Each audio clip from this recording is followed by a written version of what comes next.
Hi, I'm Pam, and welcome to the Live Authentically show. My team and I help other people step into their authentic realities a number of different ways.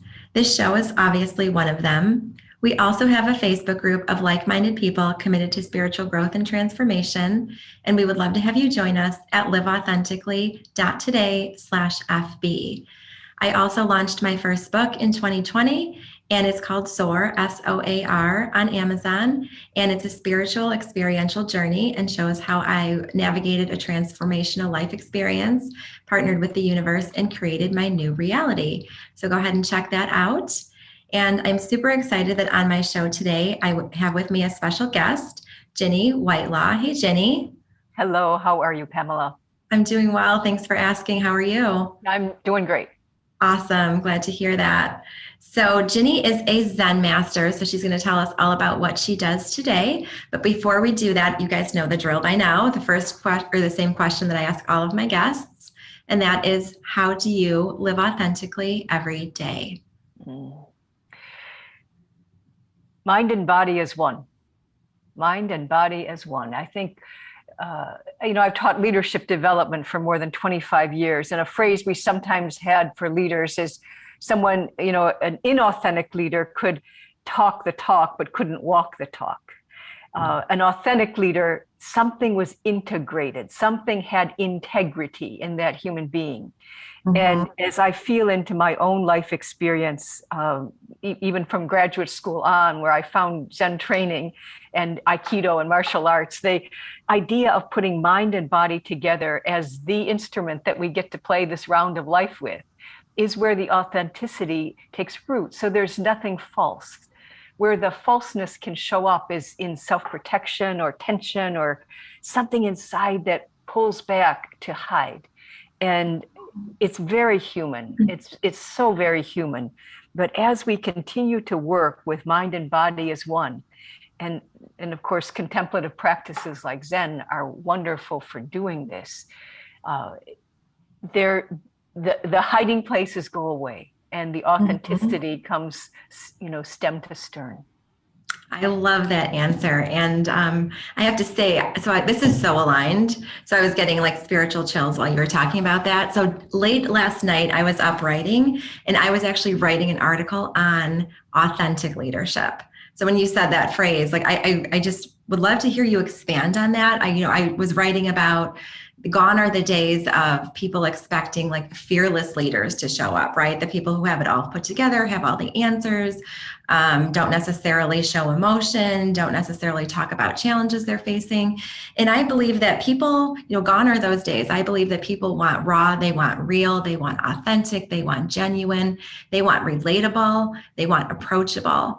And all of those are characteristics that come with authenticity. So I would love to hear you talk about that more, and this whole idea of authentic leadership and this idea of embracing vulnerability as part of that.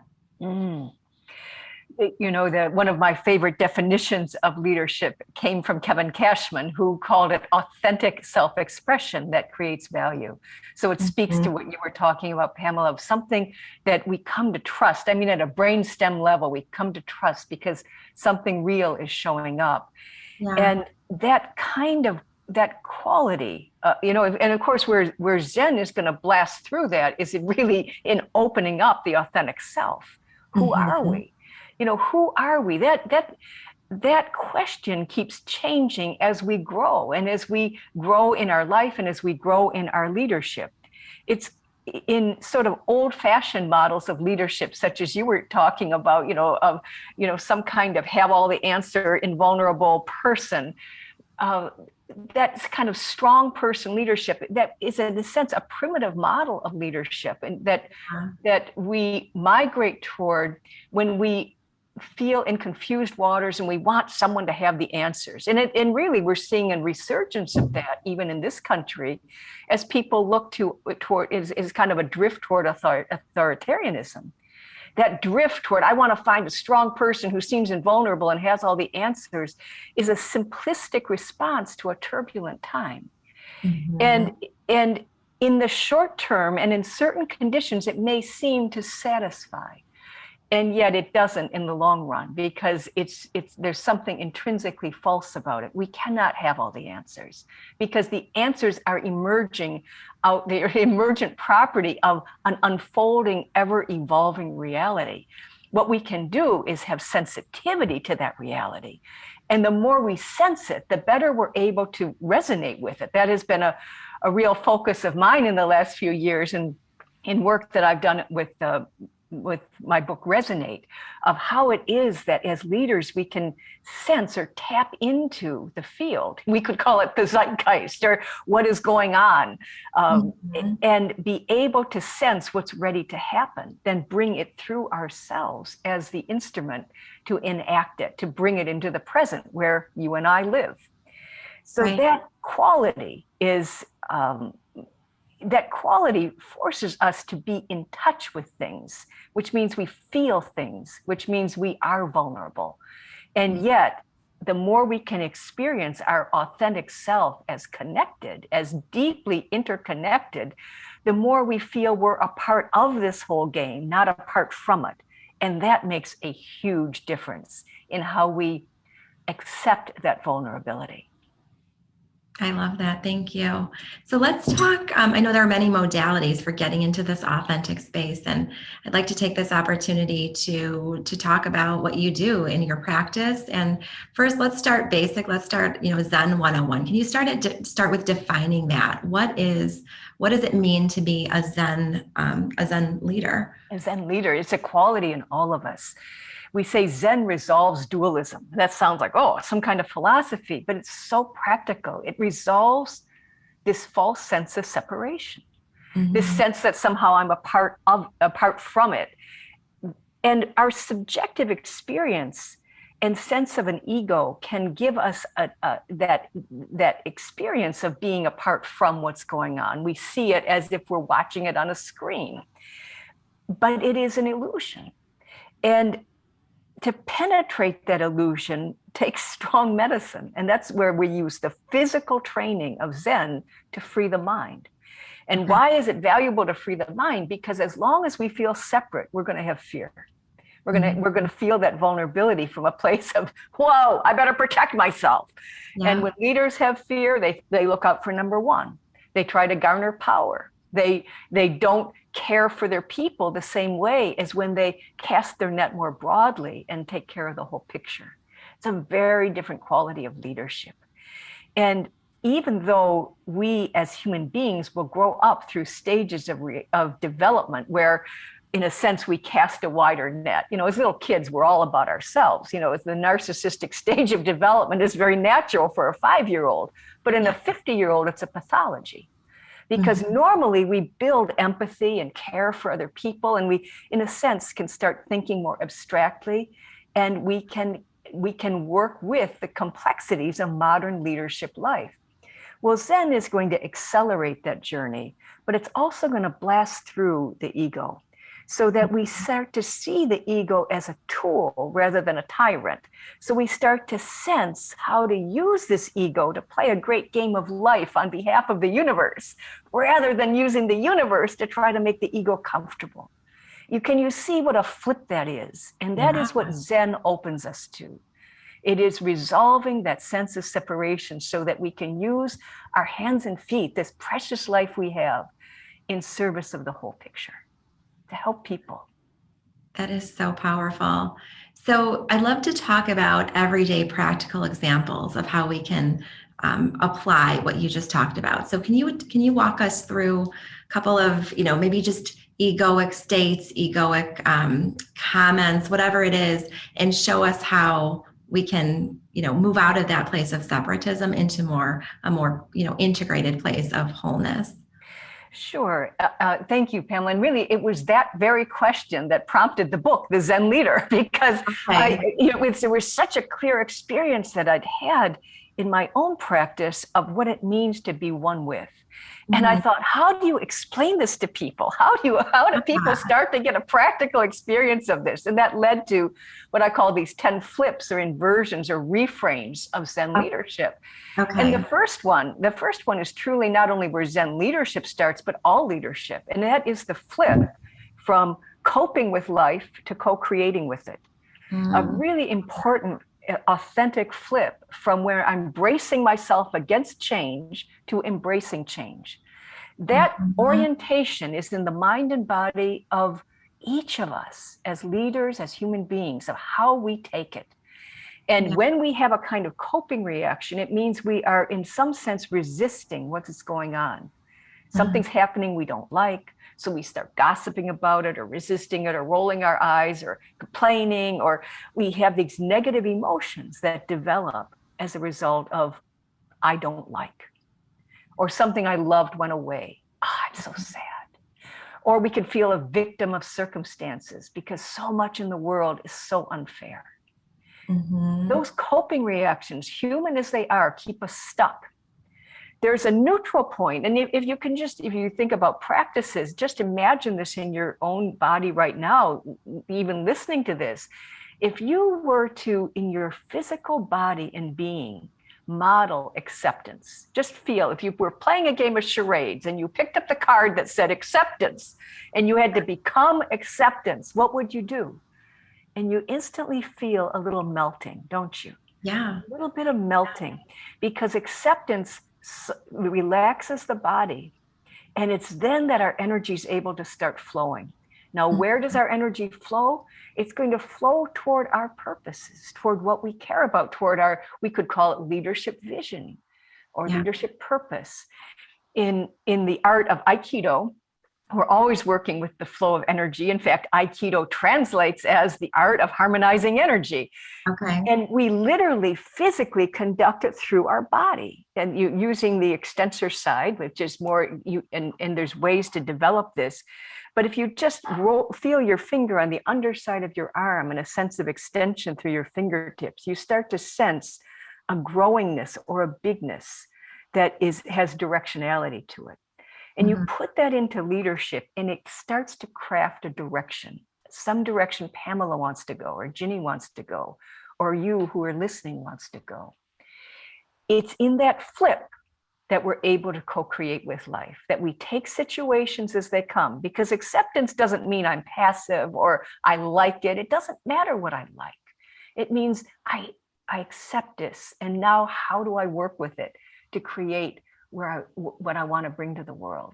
Remember, authentic self-expression that creates value.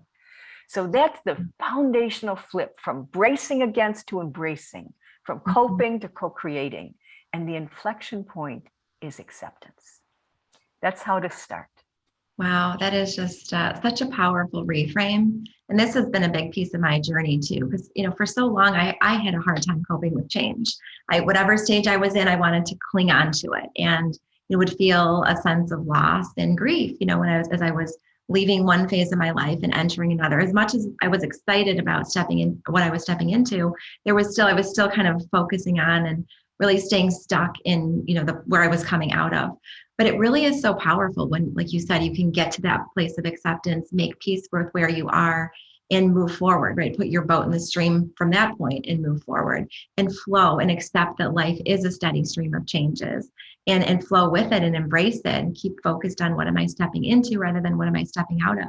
And it really is, it's so powerful when we intentionally choose to place our attention on something. It really does align, our energy, our thoughts, et cetera, and keeps us focused and keeps a lot of momentum going.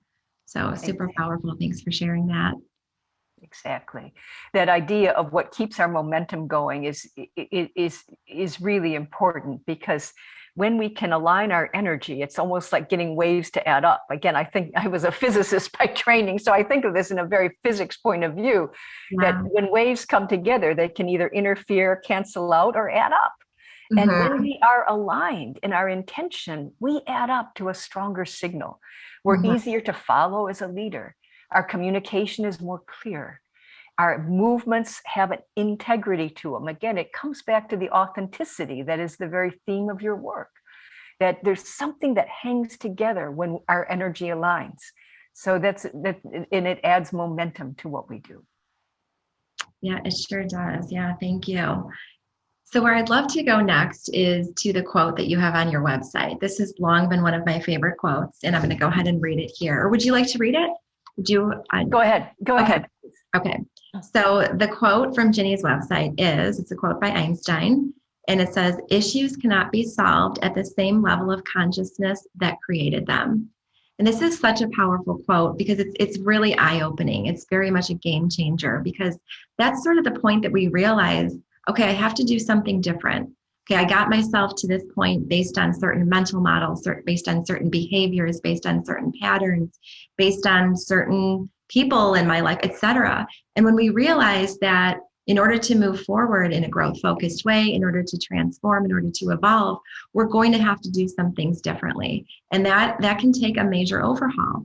So it really does spark the growth and transformation. So I'd love to talk to you or talk about what this means to you, and love to have you expand on this and why you chose. I'd love to hear why you chose this particular quote to be in such a front and center place in your website. Well, how can you go wrong with Einstein, right? He's one of my favorites. This quote has been a real guiding light for me in my work with leaders for decades now, because in leadership development, you're trying to help leaders get to a new stage of consciousness so that they can solve the wicked issues and the problems they're facing that they're not going to solve if they don't grow. Mm-hmm. And so, as I said earlier, it's natural as human beings that we are always evolving through stages of consciousness. And people like Ken Wilber have done a beautiful job of describing these stages, or integrating how many other people describe these stages. And, it's like Cohen and Beck and Spiral Dynamics, or Gilligan, or so many people who've tried to characterize these stages we grow up through, from childhood into adulthood into advanced stages that we may or may not get to. And what we know is that our modern age has really been built, even what we mean by the modern age, has been built out of I'll call it industrial revolution mindset, a kind of rational stage of development that was very useful and is also destroying us. It's a really, it's the rational stage of development is very fact-based. It sees one point of view, has one answer, one bottom line, optimizes things in a singular way. It's a crucial stage for being able to, I'll say, develop engineering tools out of scientific discovery. So it's a very useful stage, and it gives rise to our modern age, right? And it gives rise to a lot of unintended consequences that you only see when you get to the next stage of development, which is much more connected and strategic. Or the next stage of development, which starts to see all these stages of development, which starts to see how things grow up and evolve.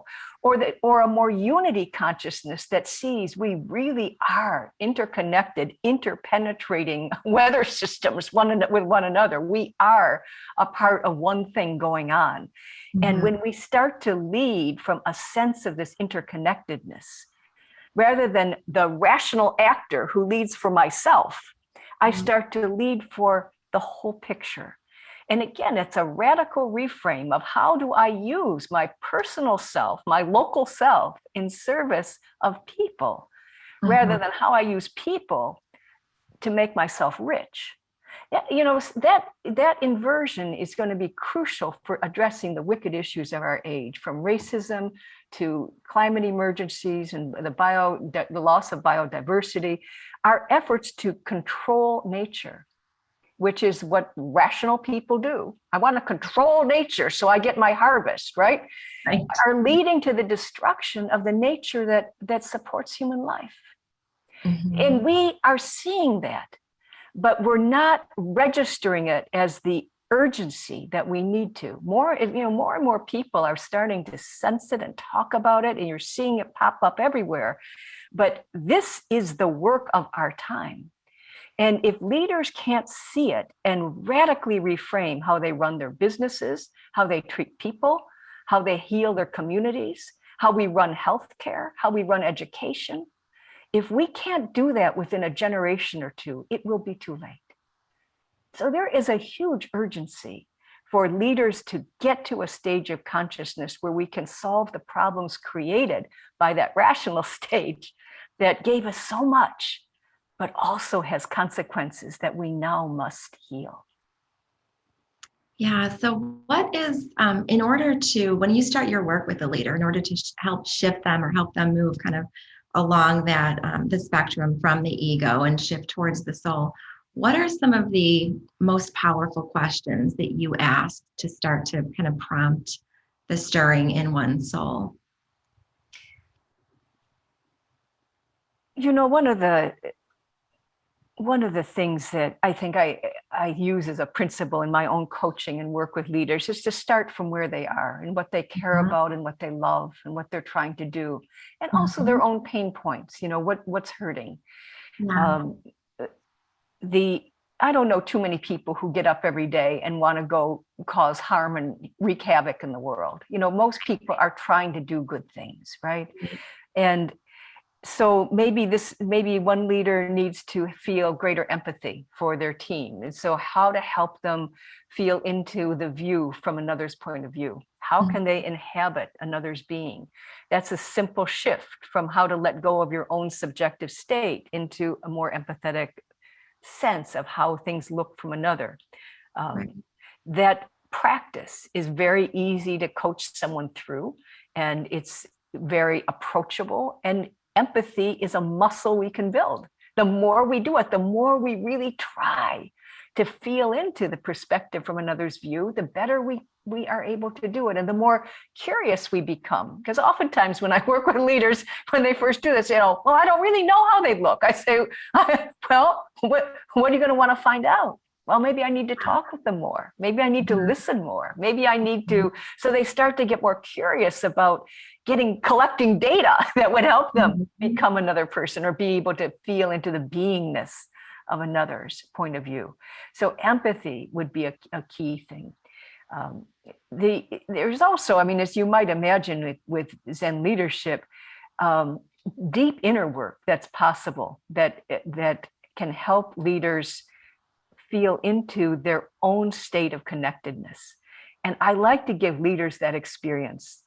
Now you can't force anyone into it. This is always something that would be self-selected. That's really been the work of the Institute for Zen Leadership, because people come to the Zen Leader programs, they're ready for something, right? So we can get them on the cushion and get them sitting, and then bring in leadership skills that they can take on in a different way, because something's starting to settle in their body-mind system from the physical practice of Zen meditation.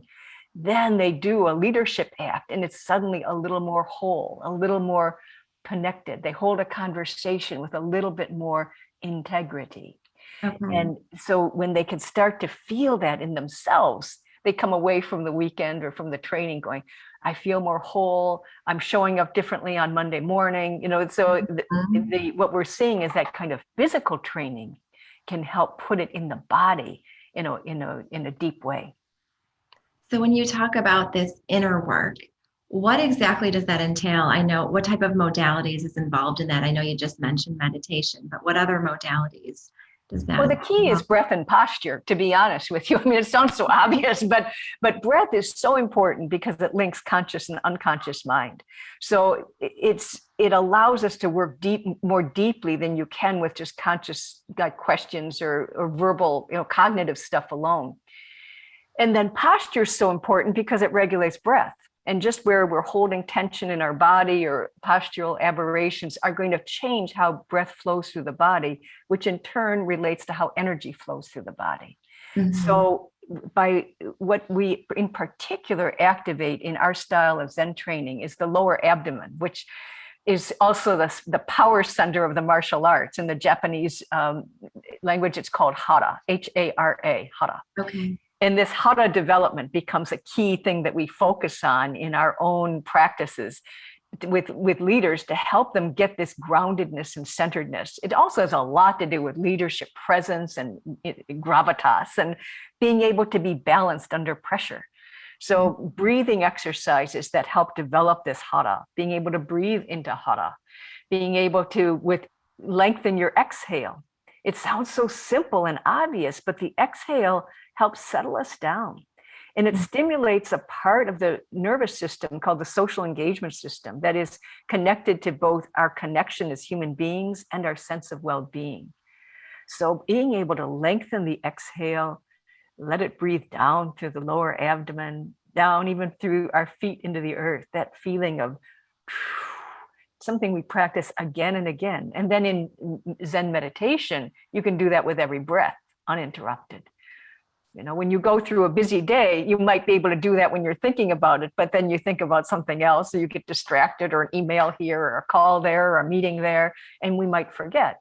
But what meditation gives us a chance to do is more deeply remember in the body how to access that state, so that under a wider set of conditions, we can still be our authentic, integrated self. Yeah, I love that. Thank you. So I can tell how passionate you are about what you do. It just comes through in your energy field. Of all of the different things that you do, what lights you up the most? Lighting people up. When the light goes on in someone and they open up, it's, nothing like it. Yeah, I agree. I have the privilege and the honor of experiencing that in my work as well. And it really is, it's amazing to see. It's amazing to see the transformation, amazing to see people have breakthroughs after being stuck for so long. And I love that. So thanks for sharing that. So my next question for you is, what do you struggle with?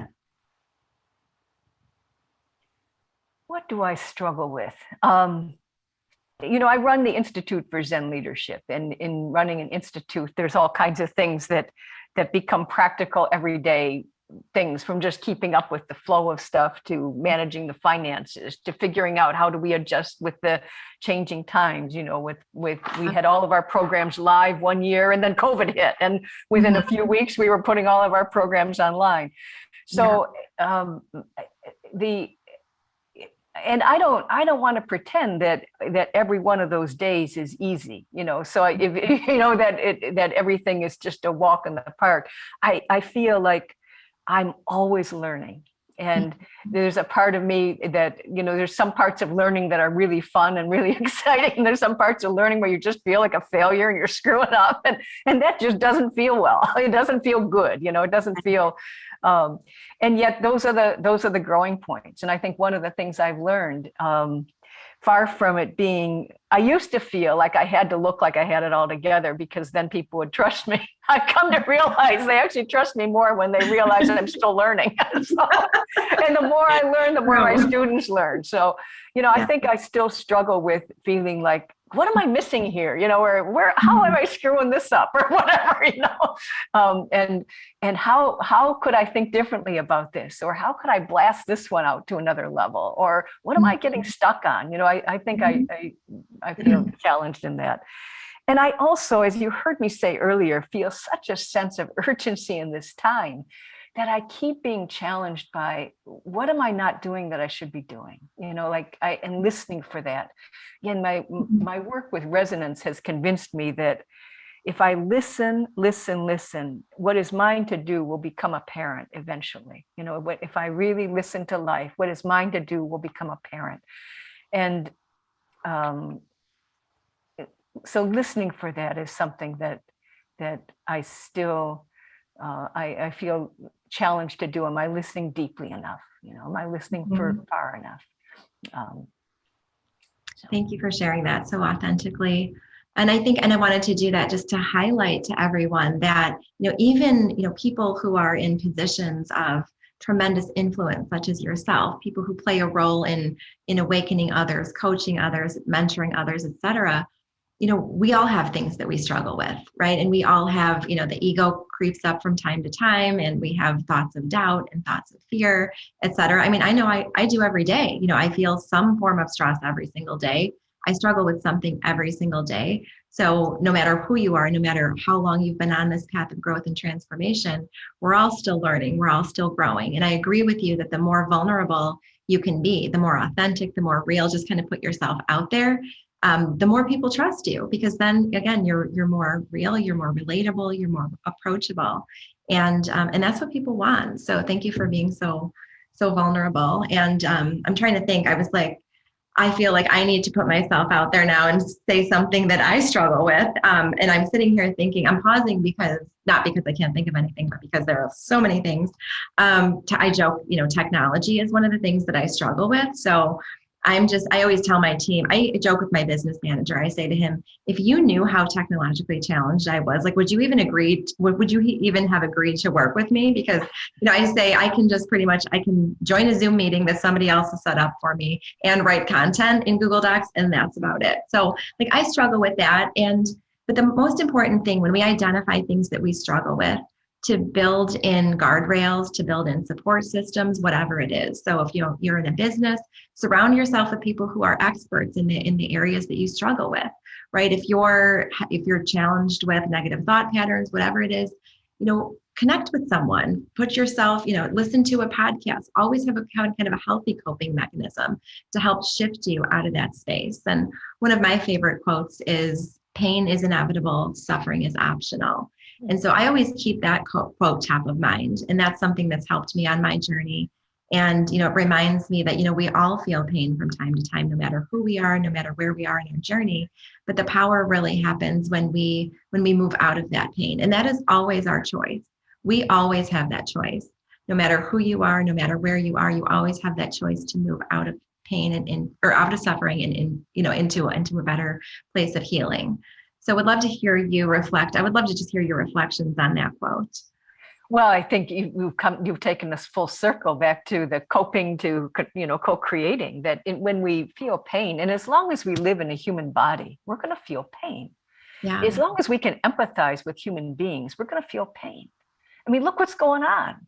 If we can't feel pain, we'd be insentient, right? Right. Right. And yet how we take that, whether we take that as in a victim mode, as we take that by beating up on ourselves and all kinds of suffering, as you say, or if we accept it and then we work with that. Now we're moving into, again, a co-creating mode. So I think your quote is beautiful. The accepting the invariable pain of life and not turning it into more than it is, not feeling stuck there. But yeah, there it is. Now, how to work with this. I think the pain also helps us touch the human heart. There's no one who escapes this, and not you, not me. So how can we use that pain to know what it is to be human and help human beings? Yeah, and that's really the powerful question there is, how can this pain help me? How can this pain help others? And then we can change that script. We can change that program that runs in our mind, rather than why me, poor me, why does everyone else have these? Why do I struggle with this? To a script of empowerment, right? I'm feeling pain, but what is this trying to teach me? What is the lesson in this, right? How can I move up that scale of consciousness into higher levels? Or even just being able to rest in it and say, this sucks, but I'm here with you. Just being able to rest in it. Sometimes, I have this tendency too, that I've grown up like feeling with every problem, I have to fix it. It's sometimes, that's part of what I've learned in sitting, is you just be with it. Yeah. And in just being with it, it'll run its course. And if I had to choose someone to be with when I'm suffering, I want to be with somebody who knows suffering. I don't want to be with somebody who says they don't suffer. Right? I want to be with someone who knows how bad I feel and who can just hang out there with me. Yeah, I want to be connected to that human being. Absolutely. Yeah. So I'm just glanced at the time. We're just about ready to wrap up. But before we do, I'd like to give you the opportunity to talk about anything for just a couple of minutes, just some closing words, if you want to talk more specifically about the work that you do, et cetera, and then also include your contact information so people can get in touch with you. Oh, thank you, Pamela.